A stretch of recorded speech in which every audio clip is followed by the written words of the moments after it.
2021년 2회 전기기기. 자, 41번부터 가보겠습니다. 부하전류가 크지 않을 때 직류, 직권전동기 발생 토크 단 자기 회로가 불포화인 경우, 그렇죠? 포화되는 것은 비례하지 않고 이렇게 포화되는 상태가 아닌 이렇게 비례되는 상태라고 가정한다면 이 토크와 전류와의 사이 관계를 물은 거죠. 직류, 직권전동기. 다시 한번 정리해 보시면, 자, 분권 전동기는 여기 부하전류의 토크가 비례하고요. 속도에는 반비례했죠. 분권 전동기는 그렇게 되고요. 직권 전동기는 부하전류의 제곱에 비례하고 속도의 제곱에 반비례하고, 이 둘의 차이를 명확하게 구분을 하셔야 됩니다. 그래서 직권 전동기는 전류의 제곱에 비례하죠. 전류의 제곱, 속도의 제곱에 반비례, 둘의 차이점 구분하셔서요. 전류의 제곱에 비례한다. 3번이 답이 되는 거죠. 이론 강의에서 충분히 살펴본 거죠. 42번, 동기발전기의 병렬운전 조건에서 갖지 않아도 되는 것은, 이거 시험에 매우 잘 나오고요. 계속 반복되죠. 용량, 요거하고는 전혀 관련 없죠. 병렬운전 조건에 뭐가 있었습니까? 크, 주, 위파상 있었죠. 크, 주, 위 여기 다 들어있네요. 용량과는 관련 없습니다. 크, 주, 위파상 이런 것들이 다 같아야 되고요. 같이 살펴봤었죠. 그래서 무진 유무까지도 그 조건이 맞지 않을 때 만들어지는 거, 리무진이 있냐 없냐, 무진 유무 요거까지도 같이 살펴봤었죠. 여기에서 용량과는 관련 없습니다. 43번, 다이오드를 사용하는 정류 회로에서 과대한 부하전류로 인해서 다이오드가 소선될 우려가 있을 때 가장 적절한 조치, 즉 부하전류를 과대하게 흘렀을 때 이거를 서로 분배하는 게 중요하겠죠. 어떤 때 우리가 분배가 됩니까? 이렇게 병렬로 연결하게 되면 전류가 분배가 되죠. 그래서 다이오드를 병렬로 추가한다. 너무나 기본적인 얘기죠. 부하전류를 분배시킬 때. 그래서 다이오드를 직렬 접속할 때에는 이렇게 직렬 접속할 때에는 전압을 나눠 갖기 때문에 전체 걸리는 전압을 이렇게 분배할 수가 있죠. 과전압으로부터 보호하게 되는 거고요. 다이오드를 병렬 접속할 때, 그렇죠? 전류를 서로 이렇게 나눠 가지기 때문에 과전류로부터 얘는 보호할 수가 있게 되는 거죠.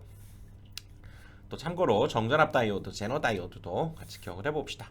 1번이 답이 되는 거죠. 44번, 변압기의 권수를 n이라고 할 때 누설 리액턴스는 어떻게 되겠는가? 우리가 기본적으로 전자기학에서도 자주 나오고요. 그렇죠? L이라고 하는 것은 R분의 N제곱 이거였죠. 즉 얘는 자기저항 뭐였습니까? 얘는 μs분의 L N제곱. 다시 한번 정리해보면, 그래서 L분의 μs N제곱 이렇게 되죠. 그래서 인덕턴스 자체는 건수의 제곱에 비례하는데, 여기 리액턴스 자체는 뭡니까? 오메가 L이 되는 거죠. 오메가라는 2파이 FL 이렇게 되기 때문에 이 속에 역시 L이 이렇게 들어있습니다. 이건 주파수, 이건 상수니까요. 오호, 그러니까 결국은 이 누설 리액턴스 X라고 하는 것도 결국은 이 L에 비례하고, L 자체가 N제곱에 비례하니까 이 리액턴스 N제곱에 비례한다. 이것도 역시 N제곱입니다. L도 마찬가지고 리액턴스도 마찬가지입니다. N제곱에 비례하죠. 45번, 50Hz 12극이네요. 주파수하고 지금 극수가 주어져 있고요. 삼상 유도 전동기가 100마력이죠. 호스파워 10마력의 전격 출력을 나타내고 있을 때, 이게 지금 기계적인 출력을 의미하는 거죠. 유도 전동기에서 기계적인 출력, P제로라고 보통 표현하고요. 이것은 우리가 마력을 와트로 바꾸면 1마력은 뭐였습니까? 1마력은 746와트죠. 7마리를 사육한다 이렇게 외우자고 그랬죠.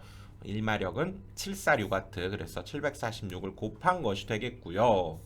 그리고 그때 회전수가 얼마냐, 이 유도전동기 회전자의 회전수를 물었는데요. 동선 PC가 주어져 있고요. 회전자의 입력, 그쵸, P2죠. 이것은 회전자의 동선과 전격 출력의 합이다 그랬네요. 그러니까 여기 회전자 입력 P2는 이 전격 출력과 동선의 합이라고 그랬기 때문에 P2도 알 수 있네요. 일단은 여기까지 문제를 한번 그대로 적어 본 거고요. 자, 2차 회전자의 입력 P2라고 하죠. 그것은 동선과 전격 출력이 전격 출력의 합이라고 지금 알려준 것까지 사용해 보면 결국 우리는 자, 이 문제 해석을 통해서 지금 여기 회전수 n을 구하는 거죠.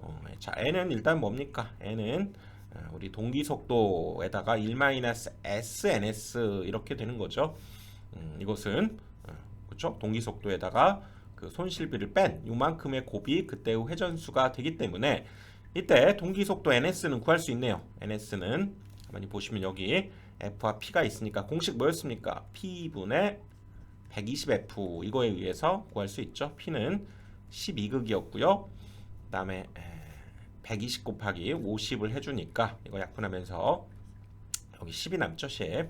그래서 얘는 동기 속도는 500rpm이 나오네요. 결국 이제 여기에서는 슬립을 구하는 게 목적인데 굉장히 복잡해 보이죠. 여기서 이제 슬립만 구하면 얘가 얻어집니다. 여기까지도 복잡한데 이것은 조금 복잡한 문제네요.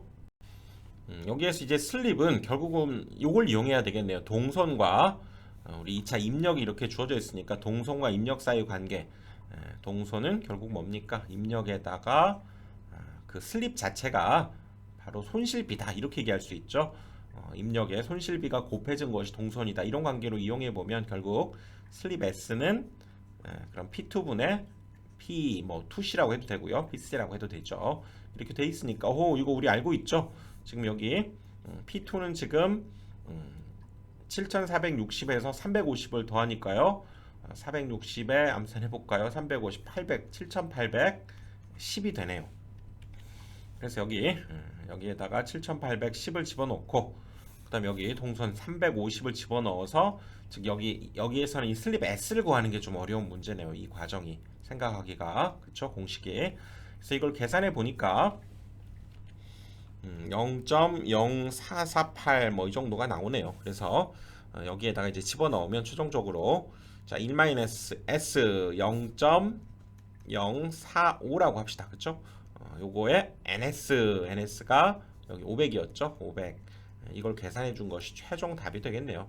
이거 계산기로 두드려 보니까 477.5가 나오네요. 그래서 답은 2번이 되는 거죠. 2번. 46번 8극 900rpm 동기발전기와 병렬 운전을 하는 6극 동기발전기의 회전수는 얘는 얼마로 맞춰야 되겠는가? 이것은 일단 동기발전기에서 주파수가 같아야 되는 거죠. 뭐 회전수 극수 나왔으면 당연히 주파수 문제라고 볼 수 있는데 병렬 운전할 조건 주파수가 같아야 됩니다. 그래서 이때 이렇게 운전되는 주파수와 이렇게 운전되는 주파수가 동일하다. 이것을 이용해야 되고 결국 자 거기에는 이 공식이 들어있죠. 우리가 동기 속도는 P분의 120F 이 공식이 들어있죠. 그래서 여기에서 자 주파수를 한번 구해본다고 하면 여기에 즉 F는 그럼 뭡니까? 공식에 의해서 NS 곱하기 120분의 P가 되는 거죠. 넘어가서 그래서 여기에다 그대로 한번 넣어보면 지금 여기 900rpm으로 지금 돌고 있고요. 얘가 120분의 여기가 8극이기 때문에 8 이걸 대입해서 자 계산기로 두드려 보니까 60Hz가 됐죠. 60Hz가 딱 됩니다. 그렇다면 여기에서도 당연히 60Hz가 나와야 되기 때문에 그렇죠. 여기에 기본적으로 주파수는 60Hz여야 되고요. 그때 회전수 역시 NS 뭐 이 공식에 그대로 넣으면 되죠. P분의 120F 주파수를 이제 구했기 때문에 극수 6극이었죠. 6극이고 120 곱하기 60 이거 계산해 주면 얘가 1200rpm임을 알 수 있네요. 답은 3번이 되죠. 47번 극수가 4극이고요. P가 4고 전기자 권선이 단중 중권이라고 그랬죠. 중권 직류 발전기에 전기자 전류가 40A라고 한다면 전기자 권선의 각 병렬 회로에 흐르는 전류는 얼마냐? 자, 전기자 전체 전류가 40A인데 각 병렬 회로에 흐르는 전류를 구하라 그러면 이 40A를 그 병렬 회로 수로 나눠주면 끝나는 거죠. 근데 여기에서 병렬 회로 수는 중권이 포인트가 되죠. 중권은 이 극수, 병렬 회로 수, 뭐 브러시 수 이것들이 다 같았죠. 그러니까 병렬 회로 수 당연히 4가 됩니다. 극수와 동일하기 때문에 오호, 끝났네요. 이 각각의 병렬 회로에 흐르는 전류는 전체 전류 40A를 그 병렬 회로 수 4로 나눠주면 되죠. 그래서 10A가 답이 되네요. 48번 변압기에 생기는 철선 중에서 철선 와류선이죠. 에디 커런트 크로스 와류선은 철심의 규소강판 두께와 어떤 관계가 있는가? 이거는 와류선 공식을 사실상 묻고 있는 거죠.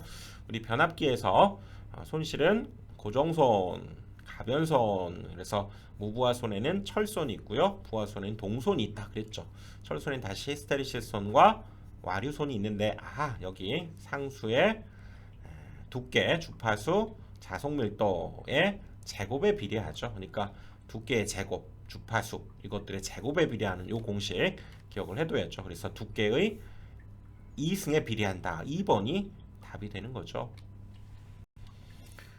49번 이 전동기설에 의하여 단상 유도 전동기의 가상적인 두 개의 회전자 중 정방향의 회전자하는 슬립이 S라고 한다면 역방향에서 회전하는 가상적인 회전자 슬립은 어떻게 표시되는가? 이거 우리 이론 시간에 이 전동기설 해서 이렇게 쭉 살펴봤죠. 그래서 우리가 3상에서는 여기 슬립이 1일 때와 0 사이를 이렇게 다뤘지만 이게 두 개가 서로 그렇죠?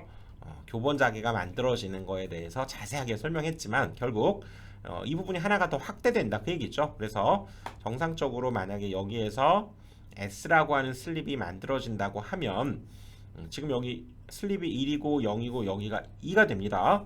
0, 1, 2 이렇게 되기 때문에 그 가상의 반대편에 있는 슬립은 얘가 되는 거죠. 그렇죠? 얘가 됩니다. 그래서 이때의 값을 표시해 준다는 건 뭐냐면 이때 값이 S이기 때문에 이 S 크기와 이 S 크기가 당연히 동일합니다. 대칭 구조로 갔기 때문에 그래서 여기 2인 값에서 S만큼을 뺀 E-S죠. E-S 슬립만큼을 갖게 된다. 요거 이 그림으로 여러분들 기억해 두시고요. 가끔 나오는 거죠. 3번이 답이 됩니다. 3번. 50번 어떤 직류 전동기가 역기전력이 200V고요. 매분 1200 회전수로 토크 15876 뉴턴미터죠. 뉴턴미터 이렇게 발생하고 있을 때 전기자 전류가 얼마가 되는가 물었네요.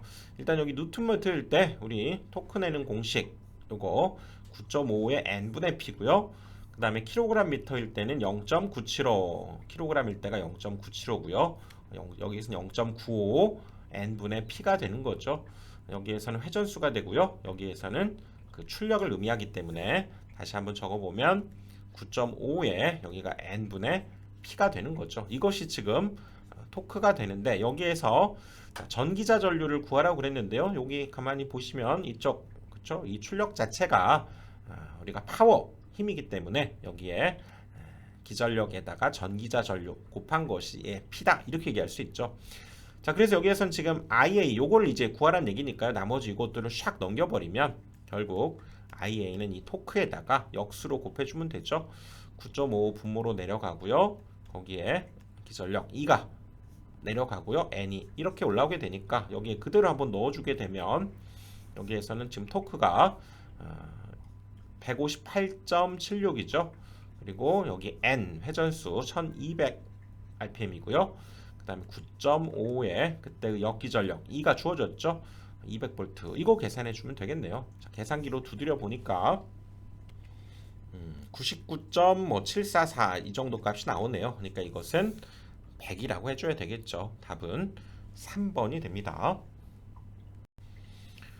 51번 와전류 손실을 패러데이 법칙으로 설명한 과정 중에서 틀린 것은 우리가 이거 전기 기기에서 집중적으로 이 패러데이 법칙까지 다뤄보진 않았지만요. 전자기학에서 이 정도 다뤄봤죠. 전류를 흐르게 되면 거기에선 이렇게 자개가 만들어지는데 또 이 자개에 의해서 이 철심에 이 맴돌이 전류, 와전류가 이렇게 만들어져서 열이 발생하는 손실. 우리가 맴돌이 전류선, 와전류선 이렇게 얘기했고요.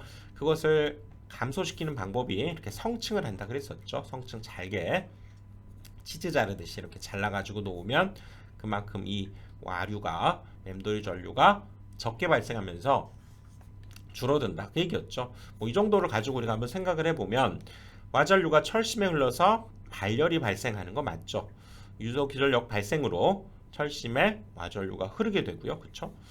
와전류 에너지 손실량으로 전류 밀도의 반비례가 아니라 전류 밀도, 전류에 당연히 비례하죠. 전류가 많이 흐르면 그만큼. 그러니까 전체적으로 문제를 봐서도 이거는 뭐 상식적인 면에서도 틀린 걸 이렇게 골라낼 수가 있네요. 전류 밀도에 비례하게 되는 거죠. 시변 자속으로 인해서 강자성체 철심에 유도기전력이 발생한다. 그 얘기죠. 맞습니다.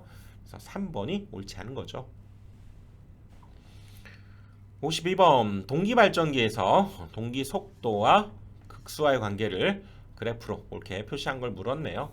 자, 동기발전기 에서 동기 속도 뭡니까? P분의 120F 이렇게 되는 거죠. 그래서 여기에서는 동기 속도와 극수 사이의 관계, 요것이 여기 얘가 분모에 이렇게 있네요. 우리 여러분들 y는 뭐 x분의 뭐 a 이런 형태의 우리가 함수식이 뭡니까? 이게 반비례죠, 반비례. 그래서 그래프 자체가 원칙적으로는 이쪽 이렇게 포물선을 포물선이 아니죠, 쌍곡선을 갖게 되는 이런 형태의 그래프죠. 이 둘 사이에 반비례할 때, 얘 둘 사이에 반비례한다 그러면 P와 N 사이 반비례해도 이 그래프가 나와야 됩니다. 그래서 P와 N 사이 반비례 그래프 2번이 답이 되는 거죠. 2번. 53번 일반적인 DC 서브모터의 제어에 속하지 않는 것은 DC 그렇죠. 직류 서브모터 우리 살펴봤는데요. 세밀한 속도 및 위치 제어용이고요. 기동 토크가 크고 효율도 좋고요. 기동, 정지, 제동, 역회전이 연속적이고 가변 전압에 의해서 속도, 토크 제어가 용이하다. 그래서 이런 토크 제어, 위치, 속도 제어 맞지만 이 직류 모터인데 역률 제어 말이 안 되죠. 그렇죠?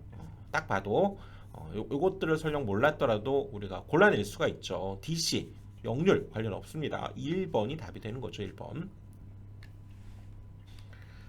54번 변압기 단락 시험에서 변압기의 임피던스 전압이란 뭐냐. 자, 임피던스 전압 다시 한번 정리해 봅시다. 이런 강의에서 자, 임피던스 전압이 뭐였냐면요. 이쪽 지금 2차 측을 여기를 단락을 시켜버리는 거죠. 그리고 나서 이쪽에 이제 시험 전압을 올려주는데 자, 0V부터 올려가는 거죠. 0V부터 그럼 당연히 처음에는 0A가 이쪽으로 흐르겠죠. 그러다가 점점점 당연히 이걸 올리게 되면 전류값도 올라가게 되는데 전격 전류가 흐를 때까지 한번 올려보자 그 얘기죠. 요것을 우리가 부하를 달았을 때 정상적으로 흘리는 그 전류값 알고 있죠. 그것에 도달할 때까지 올려보자는 거죠. 가봅시다. 자, 이렇게 10V, 20V, 30V, 40V 이렇게 올리면 이렇게 올라가겠죠. 전류도 같이 전압을 이렇게 올려가지고 전격 전류가 만약에 10A였다라고 가정해서 여기가 10A가 되는 순간까지 올렸다.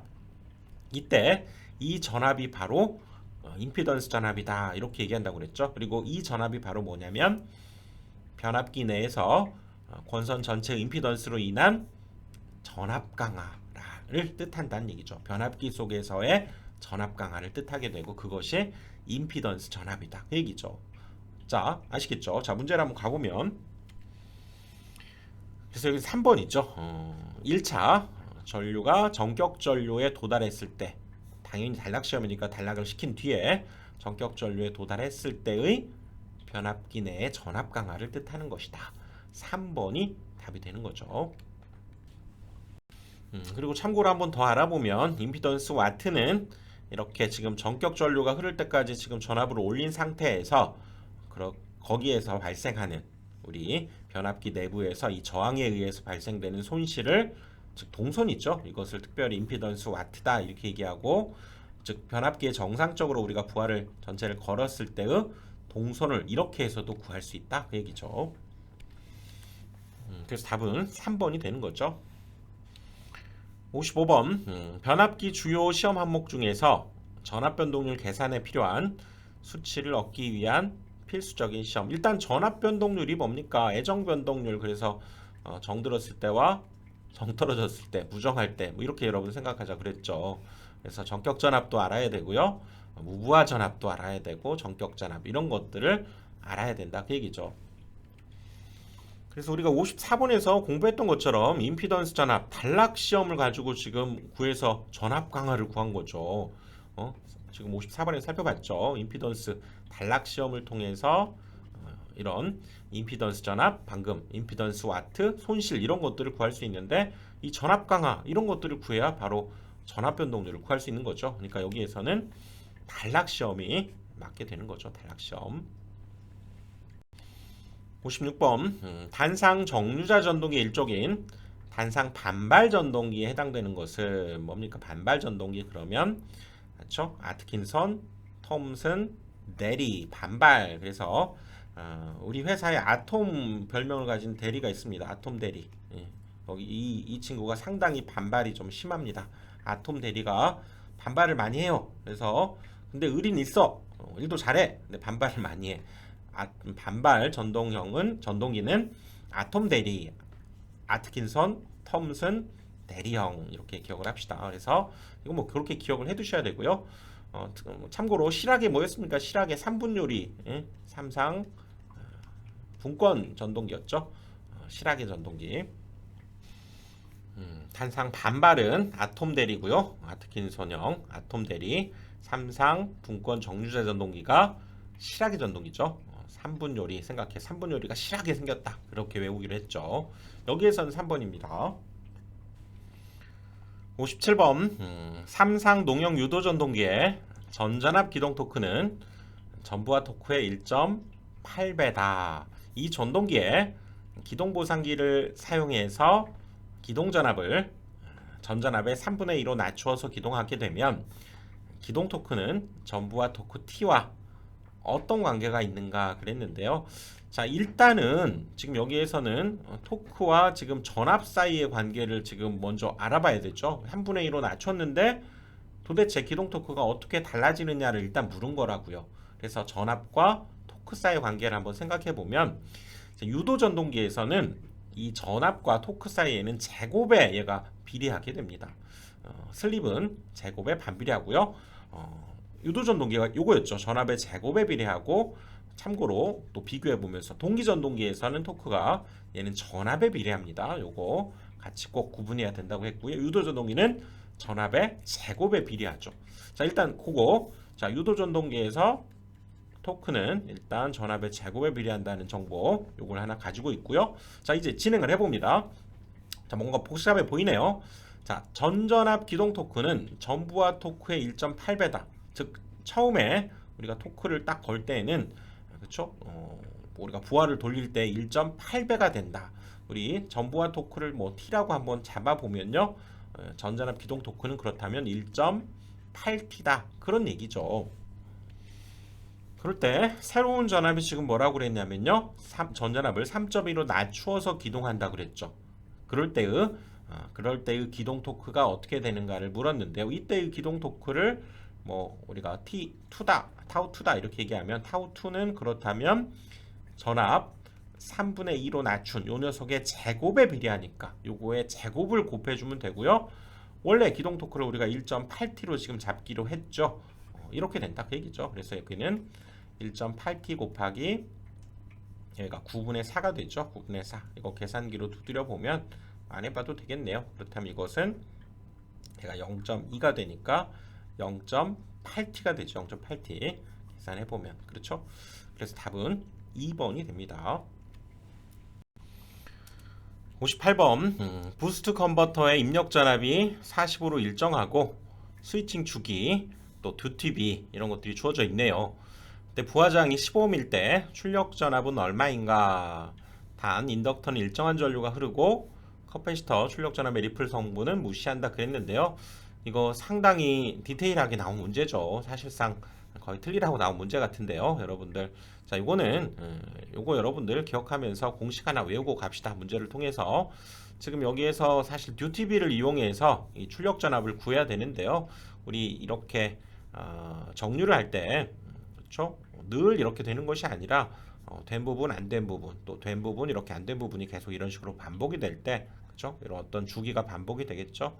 그때 이 한 주기에서 실제적으로 여기 살아있는 이 부분의 시간, 이것을 T 온이라고 한다면 이 시간이고요. 이 한 주기 전체를 우리가 t라고 한다면 이 duty 자체는 이 전체 시간분에 얘가 이렇게 그렇죠. 살아있는 시간, 켜져 있는 시간, t on 시간을 duty라고 하고 여기 보시면 그렇죠. duty는 t분의 t on 이렇게 되고요. 그때 두 가지 종류가 있는데요. 여기 버크 컨버터하고 부스트 컨버터가 있는데요. 얘는 강압용, 여기는 승합용이 됩니다. 여기에서는 지금 이 부분을 따와야 된다는 얘기죠. 입력 전압에다가 이 duty 1-d분의 1을 곱한 것이 이때 최종 출력 전압을 우리가 얻어내게 되는데요. 여기 부스트 컨버터에서 즉 1-d분의 1 입력 전압 한 것이 이제 출력 전압이 얻어지는 이 공식을 이용해야 됩니다. 이걸 기억해 두셔야 되고요. 여기가 지금 45V가 이렇게 되기 때문에 여기에 그대로 한번 넣어 보면 이거 없이 지금 얼마라고 그랬습니까? 듀티 레이쇼가 0.6이라고 그랬죠. 0.6 이렇게 되고요. 1-0.6분의 1 곱하기 45 이렇게 적용해 주면 답이 됩니다. 자, 계산해 보니까 112.5V가 나오네요. 그래서 답은 4번이 답이 됩니다. 59번 동기전동기에 대한 설명으로 틀린 것은 자 동기전동기 일단 특성을 한번 보면요. 우리 동기속도 일정하죠. 회전 속도가 동기속도로 일정하고요. 또 무부하로 운전해서 동기조상기로도 쓰기 때문에 역률 조정이 가능하고 효율이 좋고 공극이 크고 기계적으로 튼튼하죠. 단점은 기동 토크가 없다는 거죠. 매우 작고 속도 제어가 어렵죠. 일정 속도로 움직이는 게 장점이자 또 단점이기도 하겠죠. 또 직류 여자기가 필요하고요. 난조가 일어나는 점들이 단점이 되는데 자 가볼까요? 자 동기전동기는 주로 회전 계자를 쓴다고 그랬죠. 전기자보다는 회전 계자를 쓰고 있다고 그랬죠.